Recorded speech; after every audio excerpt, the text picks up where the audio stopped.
Welcome to The Present Parent. This is a story of a young boy, Matt Lee, and his mother, Catherine. The struggles that plague good people and hurdles that they have to go through to make it in life. This is not a story of self-pity. It's a story about rising above your limitations above all odds. This is an inspiration story for anybody going through a rough patch in life. More so, it demonstrates the pinnacle of a mother's love for her children. It is evidence of triumph above all. Here's our story. Mothers are like fine treasures, not in the way of cold glass cases or auction blocks, but in the quiet, enduring way of heirlooms passed hand to hand. They do not depreciate with time, they gather luster. The longer you live beside them, the more you understand their worth. And long after they are gone, their value only deepens, polished by memory, warmed by gratitude, irreplaceable in every sense that matters. Matt Lee's first memory of his mother is not of a lullaby or a sunlit porch, but of gripping her hand as they ran from the rampaging waters of a broken Ohio River levee. The mud sucked at their shoes. The current swallowed fences, porches, whole lives. But Miss Catherine's grip never faltered. Her voice, steady as a metronome, cut through the panic. "Keep your eyes on me, baby. Just keep walking." They lost everything that day, the clothes, the furniture, the fragile security of a hard-won home. But what they carried away could not be washed out: her courage, her calm, the quiet certainty that they would begin again. Miss Catherine knew little but back-breaking work. She picked cotton until her fingers bled. She scrubbed floors in white households where she was seen but never welcomed. Yet through the ache in her shoulders and the dust in her lungs, she held a vision brighter than the life she lived, that her son would one day walk city streets with his head high and his name known. Every coin she earned went into a tin box beneath her bed. Every night, she whispered prayers into the dark, folding hope into the seams of her worn apron. She did not dream in grand gestures, she dreamed in daily devotion. And when the savings finally matched the train fare north, she packed their lives into 2 suitcases and brought them to New York. There, beneath the hum of elevated trains and the glow of street lamps, Matt flourished. He graduated high school with honors, his mother's quiet pride the steady drumbeat behind every report card, every late-night study session. But when he dared to imagine something beyond the expected, a magazine that would give poor young Americans a voice, a mirror, a microphone, it was Miss Catherine who stepped forward without hesitation. She offered her newly bought furniture as collateral for a startup loan.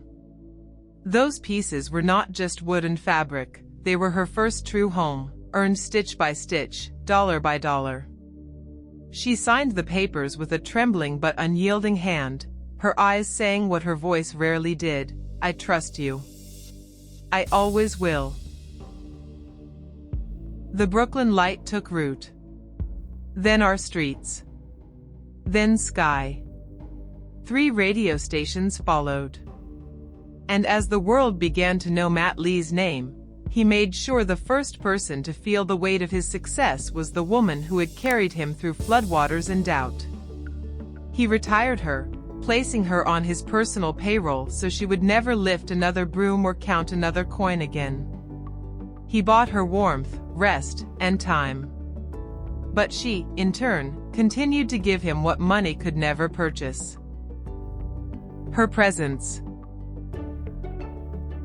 For 62 years, Matt saw or spoke to his mother almost every day. Distance was no barrier to devotion. When he traveled overseas, the telephone wires still carried her voice home. Once, perched atop a swaying telephone pole in Malaysia, wind biting his cheeks and static hissing in the receiver, he heard her say, "You're doing just fine, baby. Keep going." He drew upon her spiritual and physical toughness until her final breath, anchoring his ambition to her quiet grace. When she passed, the world felt lighter in some places, heavier in others. But Matt carried her forward.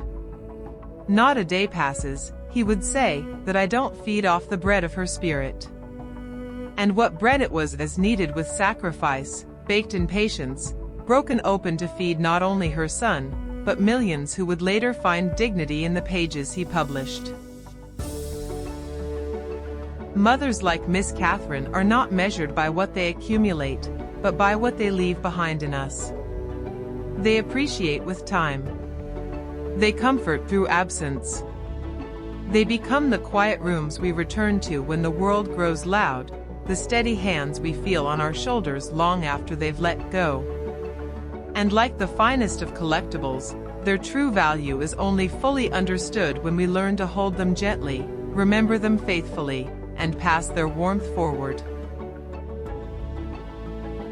Malaysia over the phone conversation. The monsoon wind howled through the Malaysian highlands, rattling the rusted rungs of the utility pole. Matt clung to the damp wood, receiver pressed to his ear, rain plastering his shirt to his back. The line crackled, hissed, threatened to drop entirely. He'd climbed 40 feet just to catch a signal that might reach home. "Mama," he called out, voice barely carrying over the storm. "It's me. Are you there?" Static. Then a breath.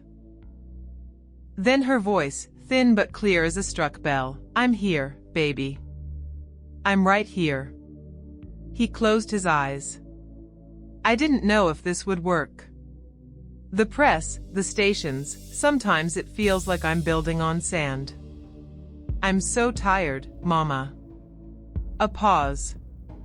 The wind screamed. Then, softly, "Sand shifts, but you're standing on my prayers. You always have been." Another crackle. He gripped the pole tighter. "Do you remember the river? When we ran? I remember your hand in mine. Small. Shaking. But you didn't let go." Her voice warmed, folding around him like a shawl. "You don't have to carry it all, Matt. Just keep walking.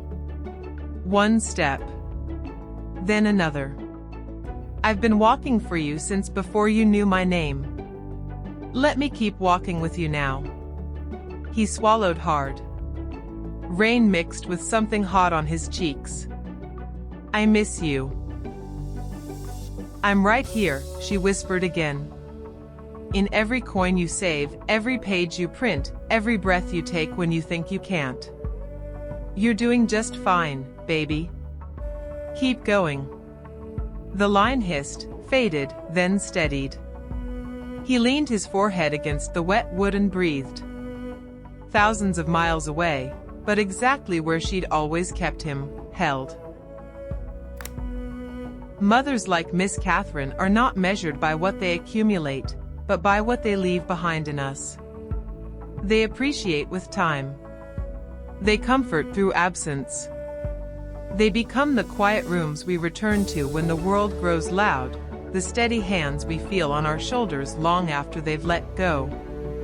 And like the finest of collectibles, their true value is only fully understood when we learn to hold them gently, remember them faithfully, and pass their warmth forward.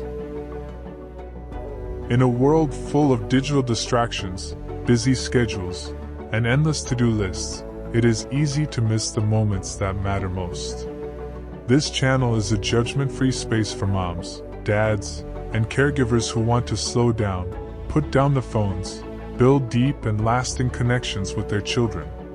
Here, you will find inspirational stories, practical mindfulness tips, screen-free activity ideas, and honest conversations about conscious parenting.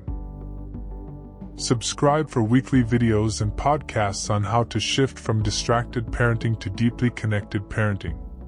Let's grow together, one present moment at a time. Thank you.